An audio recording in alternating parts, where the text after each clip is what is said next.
तो देखो आज है केन उपनिषद, ठीक है। केन उपनिषद जो हमारे सेकंड यूनिट में लगी हुई है, केन उपनिषद। तो अगर सीधा सीधा देखा जाए ना, तो केन उपनिषद का विषय क्या है। केन उपनिषद का नाम तो आपको पता ही है। इसका पहला मंत्र केनो केने शीतम पतति प्रेषितम मनः, इस प्रकार से इसका पहला मंत्र शुरू होता है। तो केने शीतम की वजह से इसका नाम केन उपनिषद पड़ा है। जैसे हमने कल ईशावास्य उपनिषद पढ़ा था, तो हमने क्या कहा था, ओम ईशावास्यमिदम। तो उसी के नाम पे हम क्या बोलते हैं, या तो ईश उपनिषद बोलते हैं, ईशोपनिषद, या फिर हम ईशावास्य उपनिषद बोलते हैं, क्योंकि मंत्र का पहला टुकड़ा ये है। कुछ कुछ नाम ऐसे ही होते हैं कि मंत्रों के नाम के टुकड़े पर ही पड़ जाते हैं, पहले पहले नाम की वजह से पड़ जाते हैं। तो ऐसे ही इसका नाम है केने शीतम प्रेषितम पतति प्रेषितम मनः। इस मंत्र की वजह से इसका क्या नाम पड़ा है, केन उपनिषद इसका नाम रखा गया है। अब इसका विषय क्या है, तो इसमें चार खंड हैं। तो चारों खंडों का मतलब देखा जाए तो अलग अलग विषय भी कह सकते हैं, क्योंकि उसमें शुरू के जो 2 खंड है ना, उसमें गुरु शिष्य का संवाद चल रहा है। मतलब शिष्य ऐसा पूछता है गुरु से कि वह ब्रह्म कौन है। तो गुरु उसे उपदेश करता है कि वह ब्रह्म, मतलब उसके पास तो न ही हमारी मन पहुंच सकता है, न हमारी चक्षु पहुंच सकती है। वो हमारे प्राणों से भी अपर है, मतलब प्राणों से भी परे है, हमारी वाणी से भी परे है, हमारे मन से भी परे है। मतलब ये कुछ मंत्र इसमें आते हैं कि मनसा न मनोते, मतलब उस परब्रह्म को मन भी नहीं कह सकता, जबकि वह परब्रह्म स्वयं सभी प्रकार के मनों को कहने वाला है। हमारी आंखें वहां तक नहीं पहुंच सकती हैं, जबकि सभी आंखों का चक्षु कौन है, वह ब्रह्म स्वयं है। जहां तक हमारी वाणी नहीं पहुंच सकती है, जबकि वाणी को कौन बोलने वाला, स्वयं बुलवाने वाला ब्रह्म है। मतलब मन वाणी वचन इत्यादि जो होते हैं, इनको स्वयं ब्रह्म ही प्रेरित करता है। तो इसलिए हम सब प्रयोग में कर पाते हैं कि मन का अपने विषय में गिरना, वाणी का अपने विषय में गिरना, चक्षु का अपने विषय में गिरना, ये सब कार्य परमात्मा से प्रेरित होकर के ही हो पाते हैं। तो जहाँ पर न तो मन पहुँच सकता है इत्यादि, इस प्रकार से गुरु शिष्य को समझाता है और कहता है कि वह ब्रह्म मतलब किसी के जानने योग्य नहीं है। ऐसा भी नहीं है कि जानने योग्य नहीं है, लेकिन जो भी जितना भी जानता ना ब्रह्म को, वो कहीं उससे और भी परे है। तो मतलब मनुष्य जानने की कोशिश करता है, लेकिन फिर भी कहीं ना कहीं रह ही जाता है, उस ब्रह्म को पूर्ण रूप से नहीं जान पाता है। तो ऐसे गुरु उपदेश करता है कि जो मनुष्य हमसे ये बोलता है कि मैं ब्रह्म को बहुत भली प्रकार से जानता हूँ, तो वो मनुष्य तो उसको बिल्कुल नहीं जानता, क्योंकि ब्रह्म को भली प्रकार से जानना एक प्रकार से संभव ही नहीं है। और जो मनुष्य ये बोलता है ना कि ब्रह्म को बहुत जानने के बाद भी ये बोलता है कि भाई मैं उसकी शक्ति को नहीं जान पाया, मैं उसको नहीं जानता हूँ, तो निश्चय से वह मनुष्य ही उस ब्रह्म को थोड़ा बहुत जान पाया है। इस प्रकार से गुरु शिष्य का संवाद पहले और दूसरे खंड में चलता है। और तीसरा जो खंड है उसमें एक कथा आ जाती है। कथा कैसी है कि यहाँ ब्रह्म है वो यक्ष का रूप धारण करता है, क्योंकि ब्रह्म ने क्या किया था, देवताओं के लिए विजय प्राप्त की थी। देवताओं के साथ देवताओं की महिमा के लिए उन्होंने अपने आप से विजय प्राप्त की थी, देवताओं के लिए विजय प्राप्त की थी। लेकिन देवता लोग क्या सोचने लगे, देवता लोग ऐसा सोचने लगे कि ये हमारी विजय है, हमने विजय प्राप्त की है। तो ब्रह्म क्या करता, ब्रह्म यक्ष का रूप धारण करके देवताओं के बीच में चला जाता, यक्ष का रूप धारण कर लेता। तो सबसे पहले इंद्र आदि देवता अग्नि को बोलते हैं कि हे अग्निदेव, मतलब आप जाइए इस यक्ष के पास और पता लगाइए कि ये यक्ष है कौन। तो अग्नि देवता उसके पास जाता है, यक्ष के पास। तो अग्नि देवता बोलता है कि संसार में मुझे अग्निदेव के नाम से जाना जाता है, और मैं जिसको चाहता हूँ उसको जला सकता हूँ। तो ब्रह्म क्या करता है, यानी यक्ष रूपधारी जो ब्रह्म है वो क्या करता है, उस अग्निदेव के सामने एक तिनका रखता है और कहता है कि अब इसको जला के दिखाओ। तो अग्निदेव बहुत जोर लगाता है, बहुत इतना अपना पूरा सामर्थ्य लगा देता है, लेकिन जला नहीं पाता है। तो वहाँ से भाग के वापिस आ जाता है, यानी अग्निदेव भी नहीं जान पाए कि ये कौन यक्ष है। उसके बाद देवता क्या करते हैं, वायु देवता को यक्ष के पास भेजते हैं, कह रहे हैं हे वायुदेव, आप जाइए और आप पूछ के आइए कि ये, अर्थात आप पता लगाइए कि ये यक्ष है कौन। तो उसके बाद में क्या होता है, वायु देवता भी ऐसे ही जाता है, वायु देवता भी बोलता है कि मुझे वायु के नाम से जाना जाता है, और मैं संसार में सब उथल पुथल कर सकता हूँ, ये कर सकता हूँ, वो कर सकता हूँ, ऐसी बातें बोलता है। तो यक्ष क्या करता है, एक तिनका वायु के सामने रख देता है और बोलता है कि उसे उड़ा के दिखाइए। तो वो वायुदेव भी नहीं उड़ा पाता, उस तिनके को पूरा सामर्थ्य लगा देता है, लेकिन न तो वो यक्ष को जानने में समर्थ होता है और न ही उस टुकड़े को उड़ाने में समर्थ होता है, तो वो भी वापस आ जाता है। उसके बाद क्या करते हैं, इंद्र को भेजा जाता है। जैसे ही इंद्र वहाँ पे पहुँचता है तो वो यक्ष अंतर ध्यान हो जाता है, मतलब इंद्र के पास आ नहीं पाता। ये तीसरे खंड के बाद ये इतना वर्णन जो है वो तीसरे खंड में आता है। अब चौथे खंड में क्या आता है? चौथे खंड में उमा हेमवती आख्यान आपने सुना होगा, तो वो सबसे प्रसिद्ध आख्यान इसी का है, इसी उपनिषद का है, चौथे खंड का। तो जैसे ही इंद्र वहाँ पे जाता है तो अंतर ध्यान हो जाता है।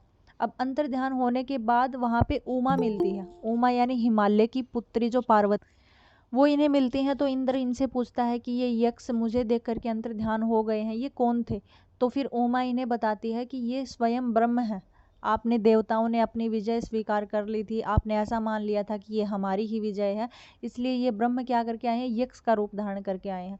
तो यहाँ उमा हेमवती आख्यान है। इसी आख्यान में यही बताया गया है कि इंद्र को सबसे पहले देवता क्यों माना जाता है, सबसे प्रमुख क्यों माना जाता है, क्योंकि इंद्र देवता को ही सबसे पहले ये पता चला था कि ये यक्ष कौन है? ब्रह्म है। अर्थात ब्रह्म का ज्ञान सारे देवताओं में से सबसे पहले इंद्र को हुआ था, इसलिए सारे देवताओं में सबसे प्रमुख इंद्र को माना जाता है। उसके बाद अग्नि को और वायु को माना जाता है, क्योंकि अगर देखा जाए तो देवताओं में अग्नि ने, इंद्र ने और वायु ने, तीनों ही देवताओं ने ब्रह्म को स्पर्श किया है, तो बाकी देवताओं से बढ़ करके माना जाता है। तो ये सारा जो वर्णन है ये केन उपनिषद के चौथे खंड में आता है। ठीक है, तो इस प्रकार से केन उपनिषद का कुछ मुख्य परिचय था।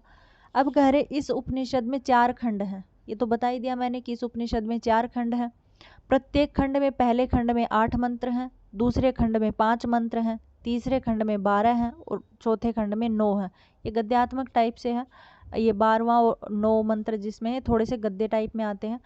तो ये कह रहे हैं कि 8, 5, 12 और 9 मिला करके कुल मंत्र इसमें केनोपनिषद में कितने हैं? 34 ही मंत्र कहे गए हैं। आगे कह रहे यह सामवेदीय जैमिनीय शाखा के तवलकार आरण्यक से लिया गया है। ठीक है, सामवेद की शाखा है जैमिनीय शाखा। पढ़ा हो तो सामवेद की 3 शाखाएं हैं, राणायनी शाखा है, जैमिनीय शाखा और एक है कौथुमीय शाखा। तो और ये इसके ऊपर बहुत सारे ब्राह्मण भी मिलते हैं, 8-9 ब्राह्मण हैं सामवेद के। तो 8 ब्राह्मण कौथुमीय शाखा से मिलते हैं, जबकि एक 9वां ब्राह्मण है वो जैमिनीय ब्राह्मण है। और जैमिनीय ब्राह्मण पर ही जैमिनीय आरण्यक लिखा गया है, यानी जैमिनीय शाखा से ही जैमिनीय ब्राह्मण और जैमिनीय आरण्यक लिखे गए हैं।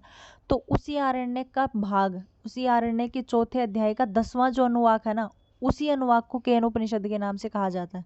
हमने पढ़ा था पीछे कि जैमिनीय आरण्यक के चौथे अध्याय का 10वां जो अनुवाक है, उसी अनुवाक को क्या कहा जाता है? ये केन उपनिषद कहा जाता है। ठीक है, इसीलिए इसी केन उपनिषद को इसका तवलकार उपनिषद नाम भी कह देते हैं, और जैमिनी उपनिषद के नाम से भी इस उपनिषद को कह दिया जाता है, क्योंकि जैमिनी के द्वारा लिखा गया है और तलवकार शाखा से लिया गया है। तो कैसा है? केन उपनिषद को तलवकार उपनिषद और जैमिनी उपनिषद के नाम से भी कहा जाता है। अब उससे आगे कहा कि उपनिषद शब्द का सर्वप्रथम इस उपनिषद में प्रयोग हुआ है। मतलब मंत्र के साथ साथ ऐसा उपनिषद शब्द जो है वो इसी उपनिषद में सबसे प्रथम आया है। तो यानी पूछ लेंगे कि उपनिषद शब्द का सर्वप्रथम प्रयोग कहाँ हुआ, तो केन उपनिषद के अंतर्गत हुआ है। उससे आगे कहा कि प्रथम तथा द्वितीय खंड में गुरु शिष्य का संवाद चलता है, जिसमें ब्रह्म के स्वरूप विषय का वर्णन निरूपण है। ठीक है, यह वर्णन है। अब कह रहे तृतीय खंड में यक्ष रूपधारी ब्रह्म का आख्यान है, कि ब्रह्म यक्ष का रूप धारण करते हैं, जो मैंने बताया। और आगे कह रहे चतुर्थ खंड में उमा हेमवती का आख्यान है। ठीक है, हिमालय की पुत्री उमा इत्यादि इनका और इंद्र के साथ इनका आख्यान है, इसलिए बोला जाता है उमा हेमवती आख्यान है। ये इंपॉर्टेंट है, काफी प्रमुख। अब इससे आगे है प्रमुख वाक्य, अर्थात केन उपनिषद के कुछ प्रमुख वाक्य हैं। तो सबसे पहला मंत्र है केने शीतम पतति प्रेषितम मनः। ये कह रहे कि केन ईशितम अर्थात किसकी इच्छा से या किसकी प्रेरणा से, पतति गिरता है, प्रेषितम मन है अपने विषयों में, प्रेषितम अर्थात अपने विषयों में, मन है ये जो मन है। ठीक है, अर्थात कौन ऐसा है, कौन इसे प्रेरित करता है कि मन अपने विषयों में गिरता है। मन का विषय क्या है? संकल्प विकल्प इत्यादि करना। तो पीछे कोई तो ऐसी शक्ति होगी, कोई तो ऐसा सामर्थ्य होगा कि जिससे मन समर्थ हो रहा है संकल्प विकल्प करने में। तो यही पहला मंत्र है कि किसकी इच्छा से ये मन अपने अपने विषयों में गिरता है। इसी मंत्र से अगर आगे देखा जाए पूरा टुकड़ा, तो यही आता है कि किसकी इच्छा से ये इन चक्षु हैं वो देखती हैं, किसकी प्रेरणा से मन मतलब जो प्राण है वो चलता रहता है, किसकी इच्छा से श्रोत्र हैं वो सुनते रहते हैं। तो इस प्रकार से ये एक इनका पहला मंत्र देते हैं। उसके बाद में दूसरा मंत्र है, कह रहे श्रोत्रस्य श्रोत्रम मनसो मनो यद वाचो हवाचम स उ प्राणस्य प्राणः।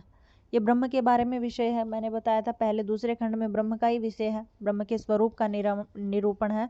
तो कह रहे जो कैसा है, वह परब्रह्म श्रोत्रस्य श्रोत्रम, जो श्रोत्रों का भी श्रोत्र है, मतलब जितने मनुष्य हैं श्रोत्र इत्यादि इंद्रियों से सहित हैं, उन सभी श्रोत्रों का भी श्रोत्र है। मनसो मनो, और मनो का भी मन है।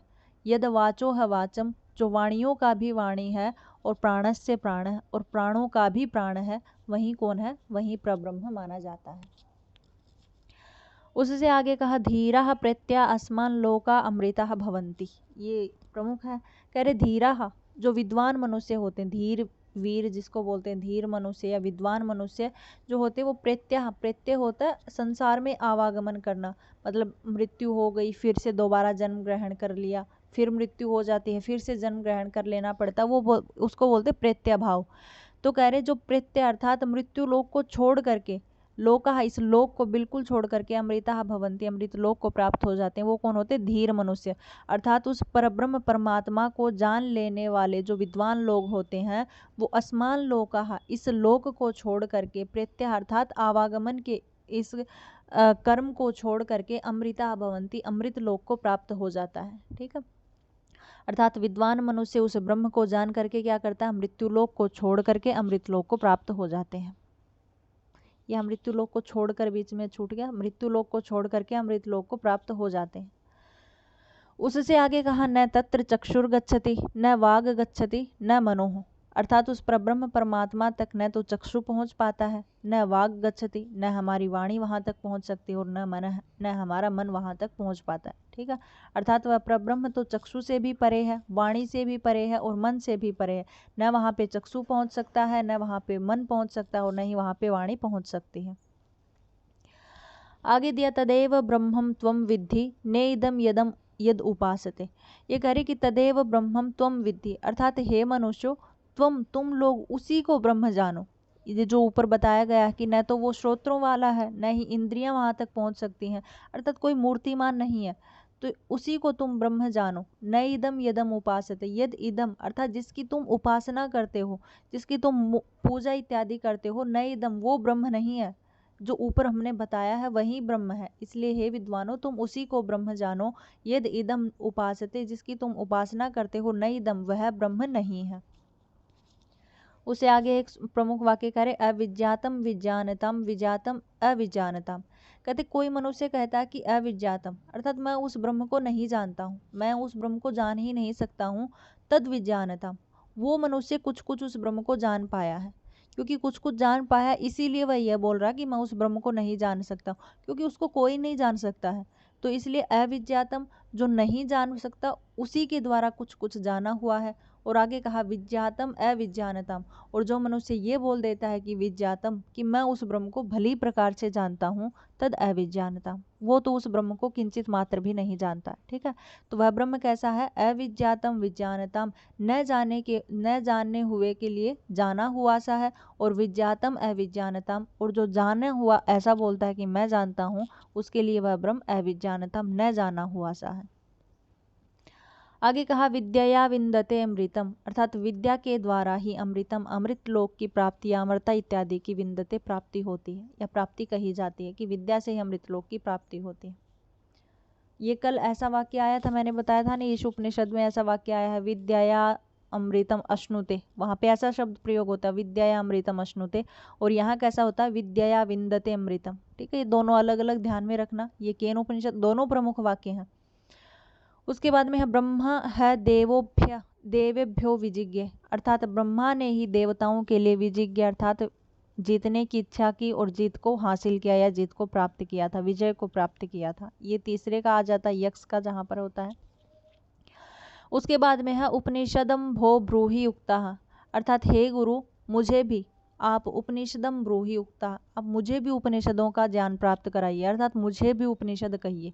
ठीक है, क्योंकि उपनिषदों में क्या है, ब्रह्म का ज्ञान है, और ऊपर बताया है कि उस ब्रह्म को जो बोल देता है मैं जानता हूँ भली प्रकार से, वो तो उसको बिल्कुल नहीं जानता, और जो बोल देता है कि मैं थोड़ा बहुत जानता हूँ, तो वो उसे थोड़ा बहुत जान पाता है इस प्रकार से।